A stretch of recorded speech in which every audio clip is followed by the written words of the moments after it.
Welcome guys. So now this lesson we're just going to talk about expressions. Let's look at one example. Cost an arm and a leg. Well, at this stage you probably would be familiar with the word cost. Cost. What do we think of when we think of cost?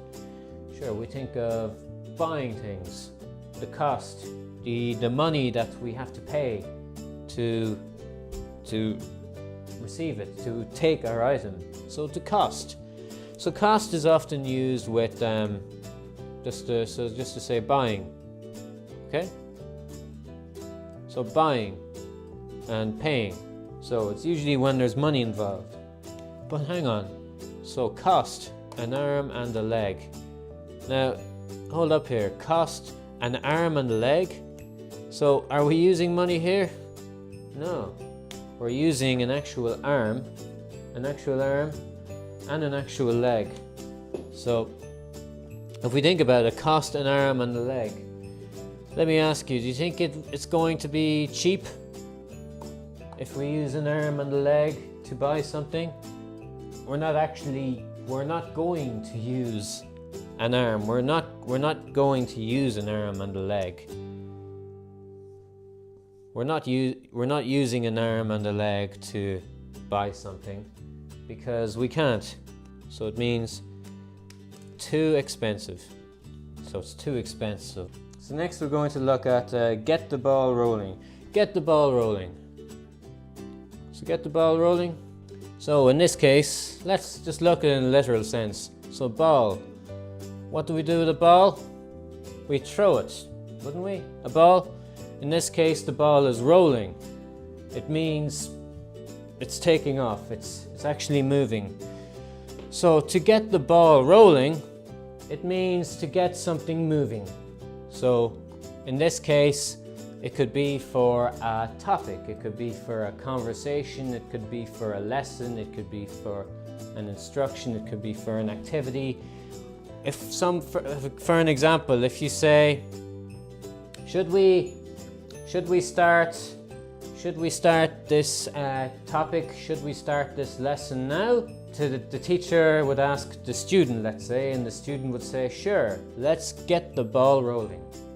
That's just an example. So it really means to begin a topic. Topic, activity, or whatever. So to start a topic, to start an activity, to begin, to make something, get something moving.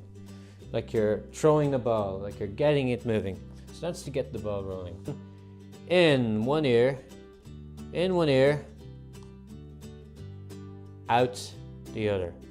So in one ear, out the other. Something is going into the ear. Now, as we all know, it's usually language. What do we do with the ear? We usually hear. So when something goes into your ear, it means you usually hear. So it's in one ear, it's in one ear.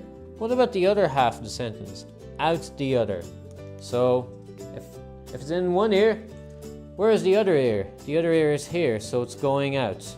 So it's in one ear, out the other. So to sum it up, in one ear, out the other means you don't understand. So it means you don't understand. Just traveling in one ear and it's going at the other. It's not staying up here. It means you don't understand. So the ball is in your court. Should I go to buy those tickets for that concert? Well, if someone was to ask me, should I go to buy tickets for that concert, I could reply, well, you have a holiday during that concert, so the ball is in your court. It is up to you. It is your decision. So it is up to you, or your decision. It's for you to say, the ball is in your court. You probably noticed, what do we use for a nail? So, a nail, what would we use? We'd usually use a hammer, wouldn't we? So this could be our hammer, this could be our nail. So what do we need to do? So we need to hit it on the head. So this will be the head. Hit it on the head. Hit the nail on the head. So it means exact. It means we're We're getting to the center, aren't we? We're getting on the topic. So when you're trying to hit the nail on the head, you are getting to the point. So that's what it really means. It means hit the nail on the head. Get to the point. So it just means get to the point. So we're all in the same boat. So make it clear. So we're all in the same situation. In college, for example, or during school time, you're doing a test. You tell your friend, "Oh no, I don't know about this test. I don't feel prepared. I think that I'm going to fail." Your response would be, "Don't worry, we're all in the same boat. We're all worrying about this exam." Now, piece of cake. Now, a piece of cake is in this case, if you think of a piece is usually a small part of something, but a cake isn't usually big either. So in this case, if it's a piece of cake, it's usually small. We'll just say it's usually small. Small difficulty. It's a small difficulty. Small difficulty. So now getting back to the test, where everybody is doing the test, and suddenly the test comes up, they're doing the test. The test may not be that hard. In this case, the test is probably only a small difficulty. It's only a small difficulty, or a small problem. We'll say a small problem. If, for example, the student does very well on the test, the student can say it was a piece of cake. Lights are on, but there's nobody home. How would this break down to a figure of speech? You can see it, you can hear it. It's there for you, like the lights. But there's nobody home. In other words, there's nothing going up there. It's not processing. It's not home where it's supposed to be.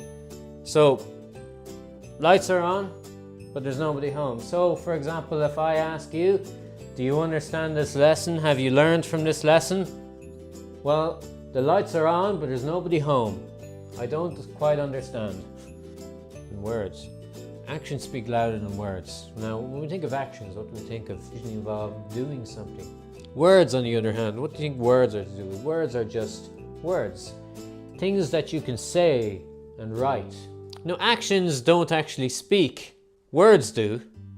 But actions involve doing something, don't they?